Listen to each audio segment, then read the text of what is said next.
ஒரு ஃபேமிலியோட முழு பார்ட்டை வந்து ஒருத்தர் எடுத்துக்க முடியாதுன்றது தான் நாங்கள் சொன்னோம். இந்த படத்தோட முழு வெற்றியை ஹீரோ அப்படின்னு சொல்லிட்டு ரியோராஜின் ஆண் பாவம் பொல்லாதுன்னு போடலாம். அது டைட்டில் ஆண் பாவம் பொல்லாதுன்றனால அப்படி போட்டிருக்காங்க. But this is Rioraj and மாளவிகாவின் ஆண் பாவம் பொல்லாதது. அதை ஜஸ்டிஃபையும் பண்ணியிருக்கீங்க நீங்கள் ஸ்க்ரீனில். ஸோ ஒரு ஈக்குவல் ஸ்க்ரீன் ஸ்பேஸ் ஒரு ஹீரோயினுக்கு கிடைக்கும் போது அவங்களோட பெர்ஃபார்மன்ஸ் ரொம்ப ரொம்ப முக்கியம். அதுவும் இந்த மாதிரி ஒரு படத்தில் 2 பேரும் சேர்ந்து நடிக்கும்போது எல்லா சீனுமே கொரியோ பண்ணி பெர்ஃபார்ம் பண்ணுற மாதிரி இருக்கும். சண்டைனா சும்மா நின்று சண்டை போட்டுடலாம், ஃப்ரேம் வச்சு ஈஸியாக எடுத்துடலாம். பட் நாங்கள் அப்படி பிளான் பண்ணல. அது எல்லாமே ஒரு கொரியோவாக இருக்கணும். அப்படிங்கும்போது அது எல்லாத்துக்குமே கோஆப்ரேட் பண்ணி எல்லாத்தையுமே ரிசீவ் பண்ணி அதை ப்ராப்பராக ஸ்க்ரீனில் டெலிவரி பண்ணியிருக்கீங்க. ஸோ அதுதான் இதோட சக்ஸஸ்க்கு காரணம். ஒருவேளை உங்களோட கேரக்டர் கொஞ்சம் கம்மியாக போயிருந்தாலுமே இது இப்படி இருந்திருக்குமான்னு கேட்டால் கண்டிப்பாக கிடையாது. ஸோ ஃபுல் எஃபர்ட்டை கொடுத்ததுக்கு தேங்க்யூ, தேங்க்ஸ் அகைன். அண்ட் இதே மாதிரியே அடுத்தடுத்த படங்களும் ஃபுல் எஃபர்ட்டோட ஃபுல் டிசிப்ளினோட பண்ணுங்கள். எப்பயும் சொல்கிறது தான். So all the very best. And அவ்வளோதான். அண்ட் மலிவு விலை மணிவண்ணன் சார். சரி, இந்த படத்தில் எனக்கு எது பெரிய சந்தோஷம் அப்படின்னா ஆர்ஜே விக்னேஷ்காந்தை நீங்கள் எல்லாரும் அக்செப்ட் பண்ணிக்கிட்டது எனக்கு பெரிய சந்தோஷம். பிகாஸ் ரொம்ப நாளாக ஒருத்தன் வெயிட் பண்ணி அவனோட சக்ஸஸ்க்காகவும் தன்னை ஒரு நடிகனாக ப்ரூவ் பண்ணிக்கிறதுக்காகவும் ஒருத்தன் வெயிட் பண்ணிகிட்டே இருக்கும்போது அதற்கான சரியான மேடை கிடைச்சாதான் அதை பண்ண முடியும். இந்த படத்தில் ஒரு நல்ல ரோல் கிடச்சி அதை சூப்பராக ஜஸ்டிஃபை பண்ணியிருந்தான். எப்போவுமே விக்னேஷ்காந்த் ஆசைப்படுறது அதுதான். ஒரு நல்ல பெர்ஃபார்மிங் ஆர்டிஸ்ட்டாக நான் இருக்கணும்னு தான் விருப்பப்படுறேன் அப்படின்னு.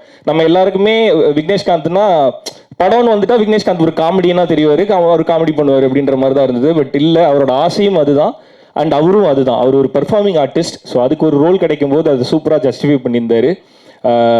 வாழ்த்துக்கள் பழனிசாமி. ஓகே. அண்ட் இது எல்லாத்தையும் தாண்டி ரொம்ப நேரம் நன்றி சொல்கிறதுக்கு எடுத்துக்கிறேன்னு நினைக்க வேண்டாம். இந்த மீட்டே அதுதான். ஸோ அதனால் கொஞ்சம் டைம் எடுத்துக்கிறேன். Very sorry. இது எல்லாத்தையுமே தாண்டி நாங்கள் எல்லாருமே வேலை பார்க்குறத தாண்டி அசிஸ்டன்ட் டைரக்டர்ஸ் எல்லாருமே இப்போ தனித்தனியாக பேர் சொன்னால் டைம் ஆகும்டா, அதனால எல்லாரும் ஆஃபீஸ் வாங்கடா, கட்டி பிடிச்சி முத்தா தரேன் நான். ஓகே. ஸோ அசிஸ்டன்ட் டைரக்டர்ஸ் எல்லாருமே வந்து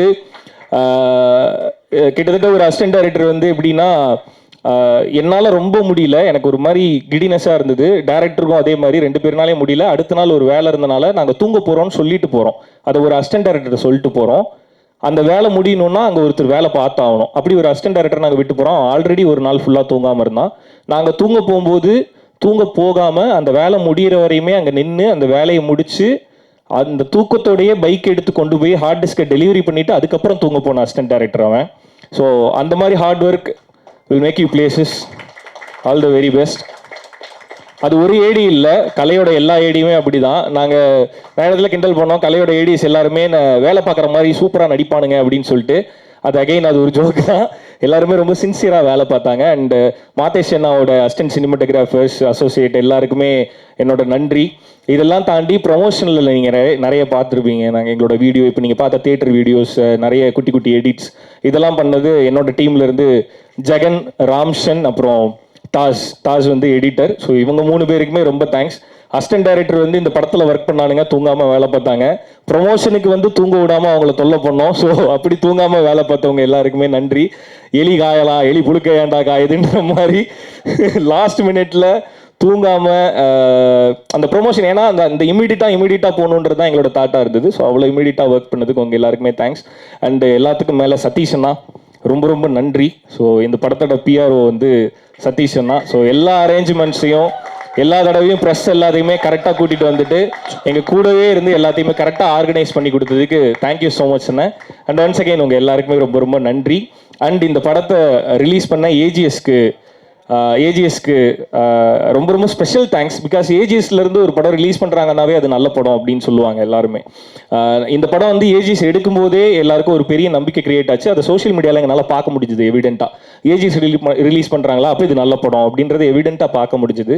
ஸோ ஏஜிஎஸ் இந்த படத்தை எடுத்து மக்கள்கிட்ட கொண்டு போய் இவ்வளோ தேட்டரில் என்னோட கெரியர்லேயே அதிக தேட்டரில் ஓடிட்டு இருக்க படம் ஆண் பாவம் பொல்லாதது தான். ஸோ அதுக்கு ஏஜிஎஸ்க்கு ரொம்ப ரொம்ப நன்றி. Archana ma'am, I'm very grateful to you. And Aghoram sir ரொம்ப ரொம்ப நன்றி. Aishwarya ma'am thanks. அண்டு இது எல்லாத்துக்கும் காரணம் வந்து ஏஜிஎஸ்ல இந்த படத்தை கொண்டு போய் சேர்த்த சிந்தன் அண்ணா. சிந்தன்னாக்கு ரொம்ப ரொம்ப நன்றி. He is more like my own brother. அவர் என்னோட சொந்த அண்ணன் மாதிரி. அவருக்கு ரொம்ப ரொம்ப நன்றி. ஸோ இது நன்றின்றது மேடைக்காக சொல்லலாம், ஆனால் அந்த நன்றியை தாண்டி எனக்கு ஒரு உணர்வு இருக்குது உங்கள் மேலே. ஸோ அதுக்கு ரொம்ப ரொம்ப நன்றி. அதை கொடுத்ததுக்கும் அந்த நம்பிக்கையை மேலே வச்சதுக்கும் ஏஜிஎஸ்க்கும் சிந்தன்னாக்கும் ரொம்ப ரொம்ப தேங்க்ஸ். வந்திருக்க எல்லாருக்குமே ஒன்ஸ் அகைன் ரொம்ப ரொம்ப நன்றி. இதே மாதிரியே எப்பயுமே ஹாப்பியான நல்ல நல்ல படங்கள் கொடுக்கறதுக்கு I try. Ya, thank you. So yes, ஆனால் பிஃபோர் லைக் வந்துட்டு உங்களை இந்த தமிழகம் முழுவதும் எவ்வளோ கொண்டாடினாங்க, என்னென்ன கமெண்ட் வந்தது எல்லாமே எங்களுக்கு தெரியும். ஃபஸ்ட்டு படம் பார்த்ததுக்கப்புறம் ஸ்ருதி மேமோட கமெண்ட் என்ன? வெளியில போய் இந்த மாதிரி தான் நானுன்னுலாம் வெளியே சொல்லிட்டு இருக்க கூடாது சரியா அப்படின்னு சொன்னாங்க. அண்ட் அவங்க சொன்னது அதான் இந்த மாதிரி தான் நான், ஏன்னா கலை வந்து அவங்கள்ட்ட சொல்லியிருந்தான். இந்த படத்தோட இன்டர்வியூ போகும்போதெல்லாம் ரியோன் டெய்லி வந்து சொல்லுவார், அந்த கதையை அப்படியே படமாக எடுத்தேன்னு நான் சொல்ல போகிறேன் அப்படின்னாங்க. அப்போவே சொல்லிட்டு இருந்தாங்க, விளக்கமாத்த கொண்டு அடிப்பேன் அப்படின்னு. படத்தை பார்த்துட்டு அவங்க சொன்னது என்னன்னா, அதான் ஜோக்ஸ் அப்பார்ட், இந்த படம் வந்து எப்போவுமே ரிலீஸ் ஆகும்போது வீட்டில் ஆப்வியஸாக ஒரு ப்ரெஷர் இருக்கும். ஒரு படம் நடிச்சிருக்கோம், அது வெளியே வரும்போது ஒரு ப்ரெஷர் இருக்கும். அது எப்பயுமே எனக்கும் இருக்கும். இந்த படத்துக்கு அவங்க படம் பார்த்து முடிச்சுட்டு வழக்கமாக ஒரு ப்ரெஷரில் இருப்பேன். அந்த ப்ரெஷர் வந்து இந்த படத்தில் உனக்கு தேவையில்லை, இது கரெக்டாக போய் ரிசீவ் ஆகும், இது கண்டிப்பாக பிளாக் பஸ்டர் ஆகும் அப்படின்னு ஃபஸ்ட்டு சொன்னது ஸ்ருதி தான். ஐ மீன் அவங்க மனைவி எப்பயுமே அந்த ட்ரஸ்ட் வைக்கலாம், நீங்களும் அப்படி தான் நினைப்பீங்க, அவங்க அப்படி கிடையாது. அவங்க வந்து என்னோட ஃபர்ஸ்ட் ரிவ்யூவர் அவங்க. ஸோ அன்றை கணிதா ஸ்ருதிராஜ். அவங்க ரொம்ப brutally honest she is. So எது சரியோ அதை மட்டும் தான் சொல்லுவாங்க, தப்புன்னா அடிச்சு சொல்லுவாங்க அவங்க. ஸோ அதனால இந்த படம் ரொம்ப நல்லா இருக்கு, இது கண்டிப்பாக பிளாக் பஸ்டர்னு ஃபர்ஸ்ட் சொன்னது ஸ்ருதி தான். Yes, thank you so மச்ண்ணா.